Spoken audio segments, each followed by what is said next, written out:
5 மணிக்கு எழுந்திரிச்சு, குளிக்கிறதுக்கு ஹீட்டர போட்டு, வந்து 4 பல்லு பூண்டு, கொஞ்சம் பசுமஞ்சள், மிளகு போட்டு டீக்கு ரெடி பண்ணிட்டுருக்கேன்.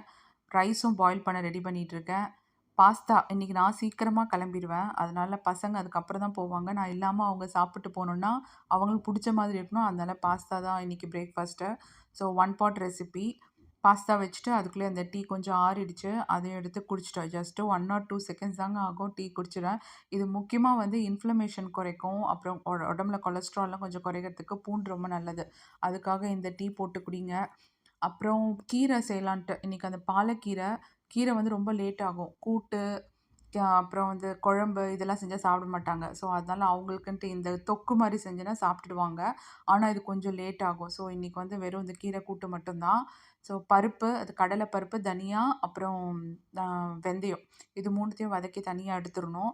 அப்புறமா வந்து அதே கடாயில வந்து அதே கடாயில வெங்காய சட்னி செய்ற மாரி 1 வெங்காயம், 2 வெங்காயம், 1 தக்காளி, கொஞ்சம் பல்லு பூண்டு. 6 மணி ஆயிடுச்சுங்க.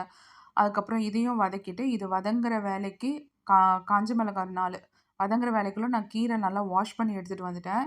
பசலைக்கீரை வந்து கட் பண்றது ரொம்ப ஈஸி. அதனால எப்பவுமே அதுதான் செய்வேன். ரைஸ் ரெடி ஆயிடுச்சு. ரைஸ வடிச்சுட்டேன். வடிச்சுட்டு முட்டை வேக போடுறேன். அப்புறமா வந்து கீரை வந்து ஆஞ்சிக்கிறேன். அதுக்குள்ள நல்லா கட் பண்ணி ரெடி. அதுக்கப்புறம் அந்த கடாயில நம்ம வந்து வெங்காயம் போட்டு தாளிக்கணும். நான் வெங்காயம்லாம் கட் பண்ணலைங்க. டைம் ஆயிடுச்சு. ஸோ டைரக்ட்டா அந்த எண்ணெயில வந்து கீரை போட்டு வதக்கிட்டு, நான் போய் தண்ணி பாத்ரூம்ல வந்து இத ஓப்பன் பண்ணி வச்சுட்டு வந்துட்டேன். தண்ணி நிரம்பட்டும் அப்படின்னு சொல்லிட்டு. அப்புறம் கீரை வதங்கிட்டு, நம்ம ஒவ்வொன்னுத்தையும் ஃபர்ஸ்ட்டு வந்து அந்த பருப்பு அரைக்கணும். அதிலேயே திருப்பியும் அந்த வெங்காயம், இப்போ தக்காளி எல்லாம் போட்டு அரைக்கணும். எல்லாத்தையும் அரைச்சுட்டு சேர்த்து இது வந்து ஒரு 5 நிமிஷம் இது கொதிச்சா போதுங்க. அதுக்கப்புறம் தாளிச்சு கொட்டணும். லைட்டா கொஞ்சம் தண்ணி மட்டும் சேர்த்து அது வேகட்டும். அதுக்குள்ளே இந்த கிச்சன் மேடை, இங்க இருக்கிற திங்ஸ்லாம் எல்லாத்தையும் எடுத்து சிங்க்ல போட்டாச்சு.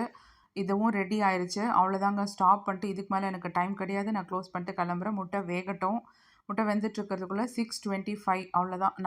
நான் போய் குளிச்சுட்டு ரெடி ஆயிட்டு வந்துட்டேங்க.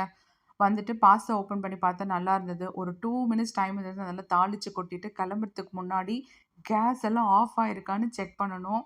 கேஸு, லைட் எல்லாம் ஆஃப் ஆயிருக்கான்னு செக் பண்ணிட்டு அவ்வளோதான் கிளம்பியாச்சு. நான் எதுவும் பேக் பண்ணலங்க. வந்து சாப்பிட்டுப்பேன்.